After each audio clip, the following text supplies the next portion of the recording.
ski.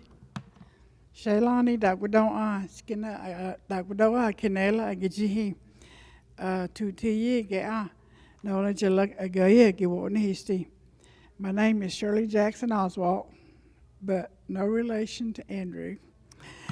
Cherokee's my first language, and I teach Cherokee language in the high school and also do a summer camp. And I've been teaching for, I guess, about 7 years. And before that, I just had night classes. And I was teaching the language, kind of dabbling in it a little bit, but not really serious about it until a young man that I helped teach Cherokee language at the museum, he was a learner, and he was trying to teach Cherokee language and doing an excellent job with it. But after I helped him with his 2-week course, I was so ashamed of myself that I was a speaker and not doing anything to teach. So I went back and started teaching seriously. But as I started teaching, there was nothing out there, no materials to teach out of. We can't just go to the bookstore and buy a textbook in Cherokee language like you can in most languages. So we kind of had to come up with our own curriculum and our own teaching methods. And so the museum was kind of helpful with that. But even with that, what I was teaching the students was how to say words in short sentences. And then I realized after that, now what?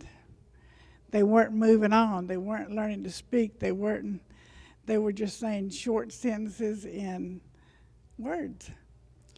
Well, I guess it's probably pretty easy to learn words in any language if you're just saying cat, dog, and hello. And because I learned English when I started school, so I don't remember it being too difficult to learn English. But if I had not been immersed in it, you probably would have taken me longer.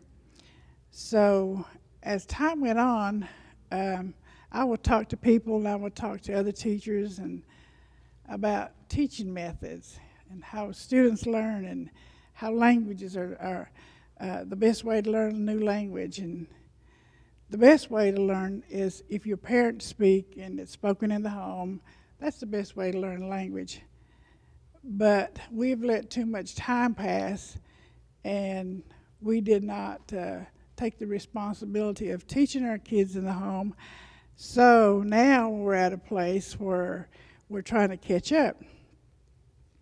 So about 7 years ago, Barbara introduced me to their method that they were working on, and I was kind of like, that could work.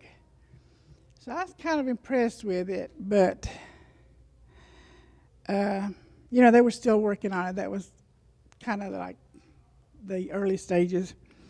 So I talked to her again last year about it, and we talked some more. And then I started going to some of her classes where she was actually teaching this method. And I thought, wow, because what happens in Cherokee is because our language is so difficult to learn that things that we take for granted in English, we say, well, go get the dog, go get your shirt, go get your shoes. Well, in Cherokee, when you say go get, depending on what you're going to go get, it changes every time. So that's the hard part about Cherokee is there's so many ways that go get will change depending on what you're going to go get. So that I realized in high school, teaching in high school, it was like, this is impossible. How am I going to teach this? How am I going to teach my students where they're going to learn how to say all of it? I mean, it's just crazy. So when I saw their method, I was like, I think this might be the secret.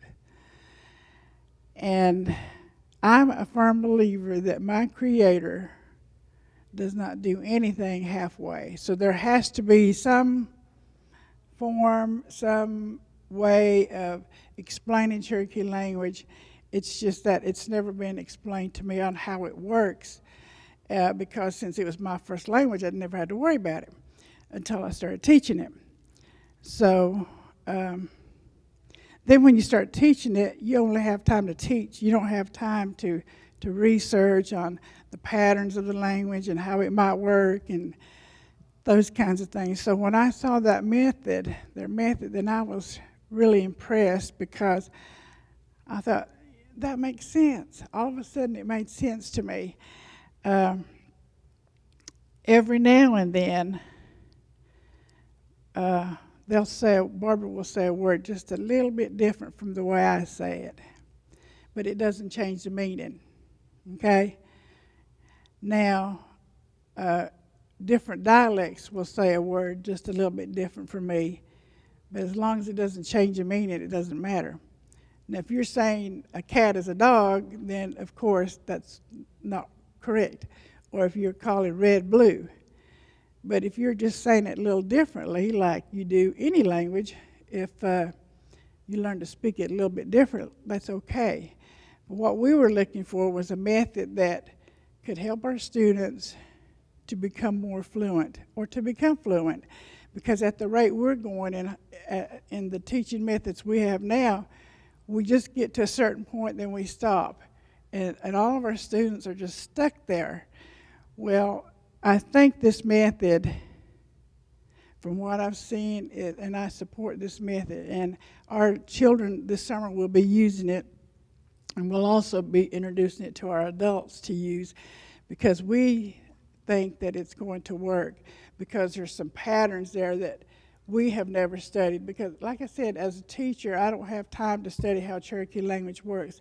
I just try to teach it and stay ahead.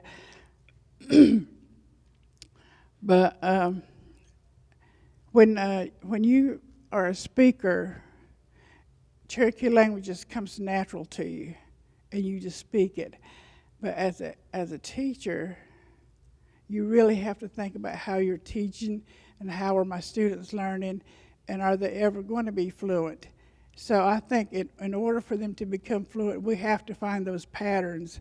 We have to be able to use those patterns. And something that John said to me one night when I was attending their class, he said, "You know how to say these words because it's your first language." He said, "What's going to happen when you're gone?" And that really struck home for me, because I was thinking, that's right. And most of our speakers are my age or older. So we have a short time period to teach everybody how to speak. So I'm so happy to have known Barbara all these years, and John too, because first time John kind of introduced to me, I thought, he's crazy. He doesn't know what he's talking about. But the more I think about it, the more it starts to make sense to me. And so this is a journey that we're going to take this summer with our students in Robbinsville to further their language. You know, they've got a lot of words, they got a lot of vocabulary. Now they're going to learn how to put it together where they can actually speak and carry on a conversation beyond "hello, how are you," which is just something you memorize. Now they can go forward. So we're happy to be supporting them, and glad that they've worked so hard on it. Thank you.